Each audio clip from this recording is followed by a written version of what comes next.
টানা ৪০ দিনের ছুটি শেষে এপ্রিল থেকে রাজধানীর মতিঝিল সরকারি বালক উচ্চ বিদ্যালয়ে ক্লাস শুরুর কথা থাকলেও এই প্রতিষ্ঠানটি এসএসসি পরীক্ষা কেন্দ্র হওয়ায় আবারও প্রায় ১.৫ মাসের বন্ধের কবলে। এতে করে শিক্ষার্থীরা ক্লাসের দেখা পাচ্ছে না টানা প্রায় ৩ মাস।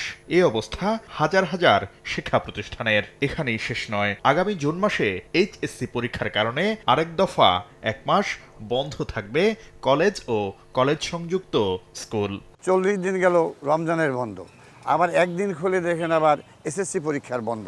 বাচ্চাদের লেখাপড়া লাগে সম্পর্ক নাই। জরিপ বলছে ২০২৩ সালের আগস্ট থেকে ২০২৪ সালের সেপ্টেম্বর পর্যন্ত ১৪ মাসের ৪২৭ দিনের মধ্যে মাত্র ১৪৮ দিন স্কুল খোলা ছিল।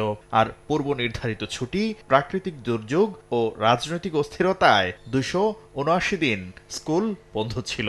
৪২৭ দিনের মধ্যে মাত্র ১৪৮ দিন স্কুল খোলা ছিল, সেটা সরকারি হিসাবে।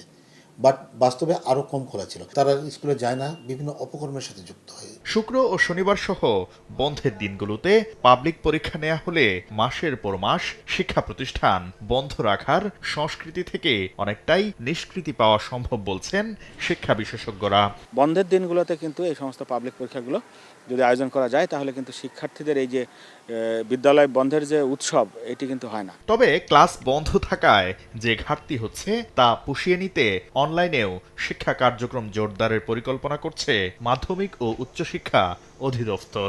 উপজেলা পর্যায়ে বা জেলা পর্যায়ে এক্সাম সেন্টার তৈরি করে সেখানে সবগুলো পরীক্ষার যদি ব্যবস্থা করা যায়, এটা খুবই ভালো একটা কাজ হবে। ফলে শ্রেণী কার্যক্রম ব্যাহত আর হবে না। এক শিফটে ক্লাস, অন্য শিফটে পরীক্ষা নেওয়া হলেও সমস্যার সমাধান হতে পারে বলে মনে করেন সংশ্লিষ্টরা। এটাকে আমরা আরো জোরদার করব। শাকির আহমেদ, সময় সংবাদ, ঢাকা।